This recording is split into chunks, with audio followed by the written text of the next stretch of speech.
Hello students, मैं Padmaja Joshi. BEd first year की परीक्षा की तैयारी के क्रम में हम लोग पिछले वीडियो में पावलोव का अधिगम सिद्धांत पढ़े थे। अब इसके बाद आज हमको पढ़ना है थार्नडाइक का सिद्धांत। ये लेसन भी बहुत इम्पोर्टेंट है और ये परीक्षा की दृष्टि से ये सिद्धांत भी बहुत इम्पोर्टेंट है। ओके, तो हम स्टार्ट करते हैं। थार्नडाइक के सिद्धांत को उद्दीपक अनुबंध अनुक्रिया सिद्धांत कहते हैं। क्या कहते हैं? उद्दीपक अनुबंध अनुक्रिया सिद्धांत। ये थार्नडाइक का सिद्धांत है। थार्नडाइक के सिद्धांत को संबंधवाद का सिद्धांत या संयोजनवाद का सिद्धांत भी कहा जाता है। थार्नडाइक का पूरा नाम एडवर्ड एल थार्नडाइक था। इनका टाइम 1814 से 1949 तक था। इनकी जो विख्यात कृति है वो है एनिमल इंटेलिजेंस। कृति का नाम है एनिमल इंटेलिजेंस। ओके, एक बात याद रखिएगा, जो थार्नडाइक का अधिगम सिद्धांत है ना, इसको एसार सिद्धांत के नाम से भी जाना जाता है। अगर परीक्षा में प्रश्न में कुछ एसार जैसा कुछ लिखा हो तो ये समझ लीजिएगा कि उन्होंने मतलब पेपर में थार्नडाइक के सिद्धांत के बारे में बोला जा रहा है। थार्नडाइक मानते हैं कि जो अधिगम है, जो सीखना है, वो मानव मस्तिष्क का कार्य है। अधिगम मानव मस्तिष्क द्वारा की जाने वाली प्रक्रिया है। ओके,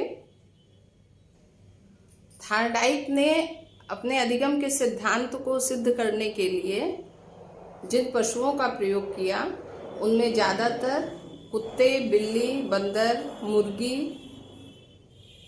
आदि के ऊपर प्रयोग किया था। अब देखिए, थार्नडाइक जो प्रयोग किए हैं उसमें उन्होंने बिल्ली को लिया है, बिल्ली के ऊपर प्रयोग किया है। तो इन्होंने एक इस तरह का बॉक्स बनवाया था कि जिसमें एक डोरी से एक लीवर बंधा हुआ होता है।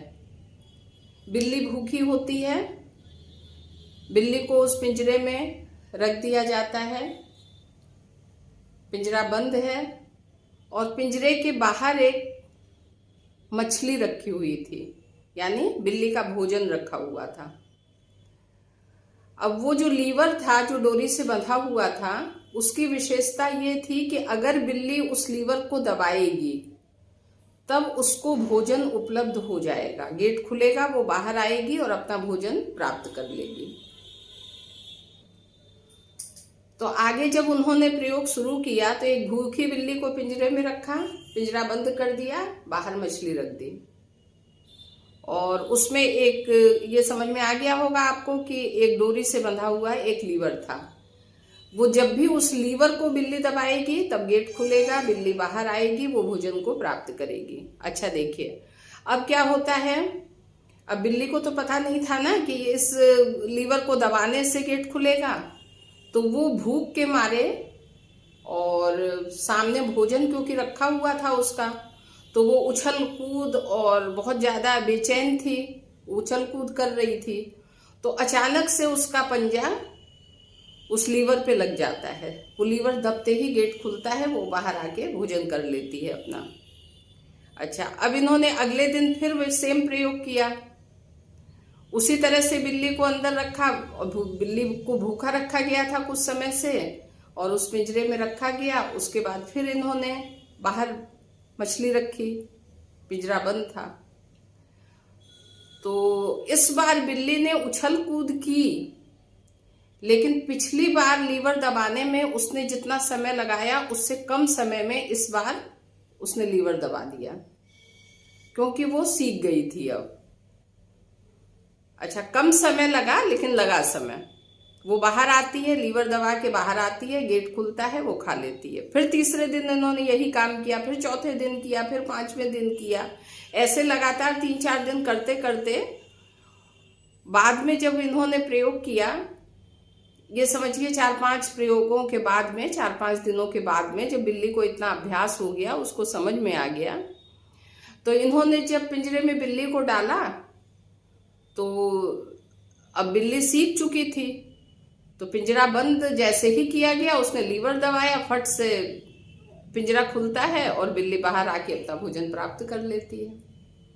तो इन्होंने यही प्रयोग किया था बिल्ली के ऊपर, अधिगम का सिद्धांत। ओके। थार्डाइक कहते हैं कि इस प्रयोग में 2 चीजें सबसे ज्यादा आवश्यक हैं। एक तो बिल्ली का भूखा होना। देखिए, अगर बिल्ली भूखी नहीं होगी तो वो इतने प्रयास करेगी ही नहीं। वो पिंजरे में रहेगी, वो जाके आराम से बैठेगी या सोएगी, क्योंकि उसका पेट भरा है, उसको क्यों प्रयास करना है। उसके बाद दूसरा जो है, उसका भूखे होने के साथ साथ ये भी आवश्यक है कि पिंजरे के बाहर उसका भोजन रखा जाए, जो कि मछली के रूप में था। तो ये 2 चीजें थार्डाइक कहते हैं कि बहुत जरूरी था। Okay, thank you.